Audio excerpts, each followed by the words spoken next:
Hello guys, कैसे हो आप सभी लोग। मेरा नाम है अनंत और आज मैं खेले जा रहा हूँ माइनक्राफ्ट। सो बेसिकली आज से हम लोग स्टार्ट करेंगे माइनक्राफ्ट की सर्वाइवल सीरीज। तो देरी किस बात की, सीधा चलते हैं हम लोग गेम में। तो हम लोग स्टार्ट करते हैं एक न्यू वर्ल्ड जिसका नाम रखेंगे हम कूल फायर्स। ठीक है, तो क्रिएट पे क्लिक करते हैं और वर्ल्ड को जनरेट करते हैं। ओके, सो हम लोग को रैंडमली कहीं पे भी स्पॉन कर दिया गया है और हम लोग को रात होने से पहले यहाँ पे सरवाइव करना होगा क्योंकि रात में आते हैं ज़ॉम्बी और मॉब्स। तो ओवरऑल ये रहा मेरा लुक, और जिन लोग को इस गेम के बारे में नहीं पता मैं बता दूंगा। और ये रही सामने केव। सो हम लोग को ना जल्दी जल्दी ट्री माइन करना होगा जिससे हम लोग ना प्लैंक बना लेंगे एंड क्राफ्टिंग टेबल बना लेंगे। ठीक है, तो वो रहा सामने ट्री और इसको जल्दी से हम लोग माइन करते हैं और बनाते हैं इससे क्राफ्टिंग टेबल। ओके, सो सबसे पहले हम लोग बना लेते हैं प्लैंक्स एंड प्लैंक से हम लोग बना लेते हैं क्राफ्टिंग टेबल। क्राफ्टिंग टेबल बन चुकी है और इसको प्लेस करते हैं इधर पे। और इस क्राफ्टिंग टेबल से हम लोग बना लेते हैं अपने सारे के सारे टूल्स जैसे shard, x, pickaxe and shovel. हम इन सैपलिंग्स को यहाँ पे ग्रो होने के लिए लगा देते हैं क्योंकि इनसे हमें चाहिए वुड और वुड से हम लोग क्राफ्ट करेंगे स्टोन के टूल्स। इसलिए हम चलते हैं कोई दूसरा ट्री माइन करने के लिए। ओके, सो यहाँ पे एक ट्री है तो इसको जल्दी से कलेक्ट करते हैं और हम लोग चलते हैं माइनिंग के लिए।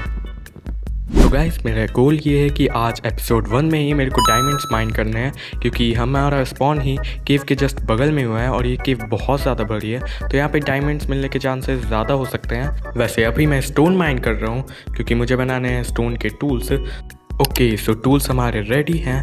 तो यहाँ पे ना मुझे कुछ कोल दिखे थे तो इनको भी जल्दी से माइन करते हैं और इनकी मदद से हम लोग फूड को कुक कर सकते हैं।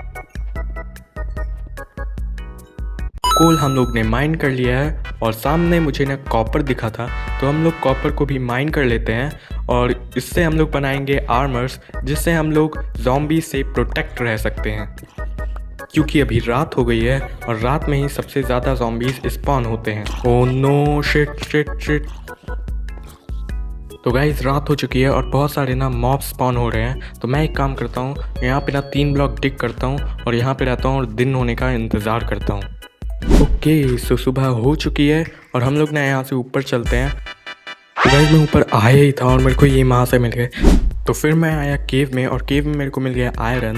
लेकिन मैंने देखा कि मेरी हेल्थ बहुत कम है और बारिश हो रही है तो मॉब्स स्पॉन हो रहे हैं तो मैंने सोचा क्यों ना फूड इकट्ठा कर लिया जाए। और फिर क्या था, मैंने मॉब्स को मारा तो मेरे को बहुत सारी शीप्स में मिल गई जिससे मैंने बेड बना लिया और फिर मैंने फूड को कुक करने के लिए कैंप फायर बना लिया जिससे मेरे को कुकड फूड मिले।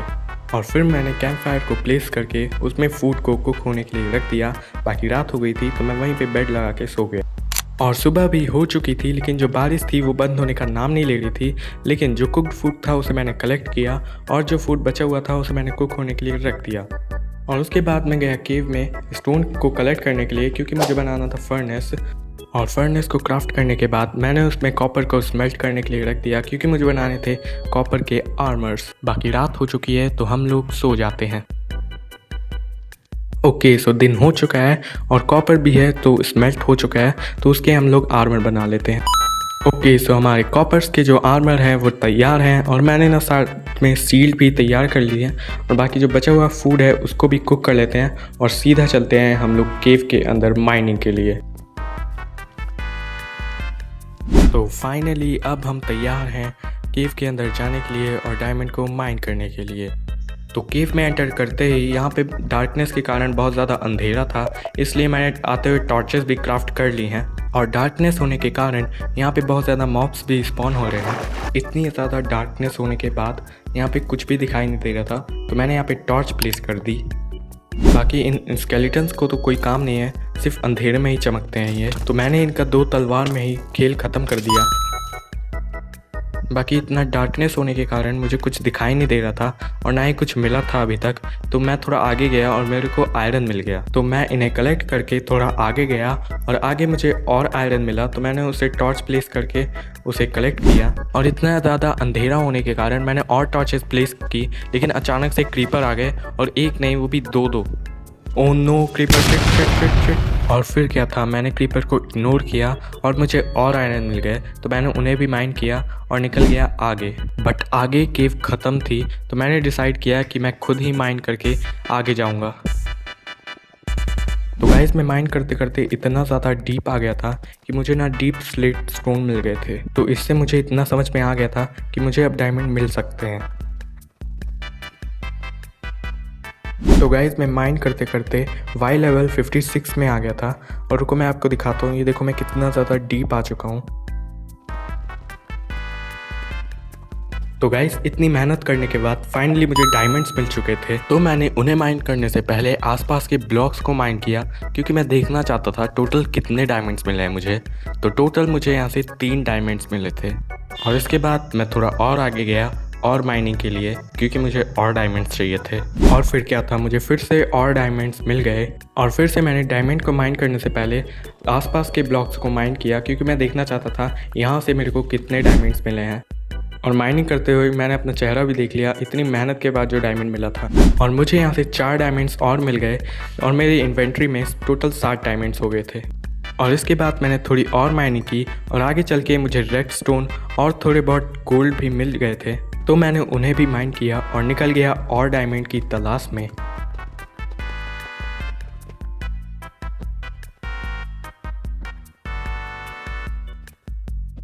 मैंने इस बार बहुत ज़्यादा देर तक माइनिंग की, लेकिन मुझे नहीं पता था कि मुझे इस बार बहुत ज़्यादा डायमंड्स मिलेंगे।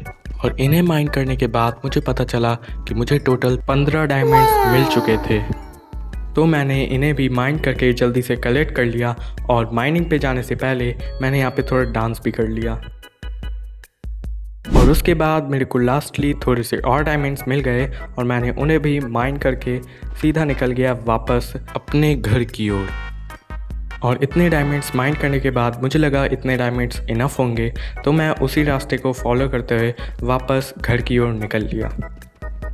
रास्ते में आते हुए काफ़ी सारे मॉब्स ने मुझे तंग तो किया, लेकिन मैं सीधे उनको इग्नोर मार के सीधा आ गया ऊपर। और ऊपर आते ही रात बहुत ज़्यादा हो गई थी, तो मैं वहीं पे सो गया। और कल सुबह मैंने अपने सारे डायमंड्स को चेस्ट में रख दिया था। और माइनिंग पे मुझे काफ़ी सारे आयरन, थोड़े गोल्ड और डायमंड्स एंड बहुत सारी रेड स्टोन डस्ट भी मिल गई थी। और डायमंड को मैंने अपनी इन्वेंट्री में कलेक्ट कर लिया। और आप देख सकते हैं मेरी इन्वेंट्री में कितने सारे डीप स्लिट स्टोन हैं, क्योंकि मैं बहुत ज़्यादा डीप गया था माइनिंग के लिए। और फिर मैंने क्राफ्टिंग टेबल को ओपन किया और मुझे बनाने थे डायमंड के टूल्स। तो मुझे बनानी थी स्टिक, और स्टिक के लिए मुझे चाहिए थे प्लैंक्स, और प्लैंक्स बनते हैं वुड से। और वुड के लिए मैं गया सीधा ट्री माइन करने के लिए। और फिर मैं ट्री माइन करके सीधा जा ही रहा था अपने क्राफ्टिंग टेबल के पास, क्योंकि मुझे बनाने थे टूल्स। और जैसे ही मैं क्राफ्टिंग टेबल को ओपन किया, मैं देख ही रहा था कि तभी आ गई विच, और विच ने मुझे गंदा वाला इफेक्ट दे दिया। और फिर मैं उससे दूर चले गया और उसके इफेक्ट के कारण मैं सिर्फ हाफ हार्ट में ही बचा। और फिर मैंने फूड खा के अपनी हेल्थ को रीजनरेट तो कर लिया, लेकिन वो तब तक भाग चुकी थी। तो फाइनली मैंने अपने डायमंड से एक पिकैक्स बनाई, shard, chest plate and boots बनाए। तो फाइनली मैंने अपने डायमंड से अपने लिए आर्मर बनाए और कुछ टूल्स भी बना लिए। और अब बताओ मैं कैसा लग रहा हूँ, क्योंकि ये जो डायमंड और ये जो ब्राउन कलर है ना, ये बहुत अच्छा लग रहा है। और फिर मेरे को याद आया कि मैं कॉपर के आर्मर की पहन के घूम रहा हूँ, मेरे पास काफ़ी सारा आयरन है, तो मैंने आयरन को स्मेल्ट होने के लिए रख दिया। बाकी फिर मैंने सोचा कि लामा के साथ थोड़ी ट्रेड कर ली जाए, लेकिन ये सारी बेकार चीज़ें ही दे रहा था। तो फिर मैंने ट्रेडिंग छोड़ करके आयरन के आर्मर बना लिए। ओके, सो हम लोग ने आयरन के भी आर्मर बना लिए हैं। और ये जो आयरन और डायमंड का कॉम्बिनेशन है, ये बहुत ही ज़्यादा अच्छा लग रहा है। बाकी मैंने फर्स्ट एपिसोड में ही डायमंड के कुछ आर्मर और कुछ टूल्स बनाए हैं, तो इसी बात में एक लाइक कर देना। वैसे हमने फर्स्ट एपिसोड में माइनक्राफ्ट में माइन तो कर लिया है, लेकिन अब हम लोग कुछ क्राफ्टिंग भी कर लेते हैं। तो मैं क्या सोच रहा हूँ, घर बनाने में लगेगा बहुत सारा टाइम और वीडियो भी काफ़ी ज़्यादा लंबी हो जाएगी। मैं इसी वीडियो में ही एक छोटा सा अंडरग्राउंड घर बना लेता हूँ, क्योंकि रात में आते हैं ज़ॉम्बीज़ और ज़ॉम्बी से प्रोटेक्ट रहना बहुत ज़्यादा ज़रूरी है। तो मैं घर बनाने के बाद मिलता हूँ आपसे। ओके, सो हम लोग ने घर तो बना लिया है और मुझे गाइस माफ़ करना क्योंकि यार ये बहुत ज़्यादा गंदा घर है और अच्छा घर बनाने के लिए ये वीडियो बहुत ज़्यादा लेंदी हो जाती। बाकी ये है मेरा घर, कुछ इस तरीके से दिख रहा है और हाँ, कुछ ब्लॉक्स भी मिसिंग है यहाँ से। मुझे लगता है एंडरमैन चुरा के ले गया है। बाकी इसको हम लोग इग्नोर करते हैं और ऊपर आते हैं। तो ये है मेरा कुछ घर। हाँ, ये घर अच्छा नहीं बना, लेकिन मैं आपसे प्रॉमिस करता हूँ कि अगली वीडियो में मैं इससे बहुत ज़्यादा अच्छा घर बनाऊँगा और बहुत ज़्यादा बड़ा घर बनाऊँगा। तो अगली वीडियो जल्द ही आने वाली है, तब तक के लिए इस वीडियो को हम लोग एंड करते हैं। तो अगर ये वीडियो आपको अच्छी लगी हो तो इस वीडियो को लाइक कर देना और इस चैनल को पहली बार देख रहे हो तो सब्सक्राइब तो कर ही देना। बाकी अगली वीडियो का इंतज़ार करना। तब तक के लिए बाय बाय।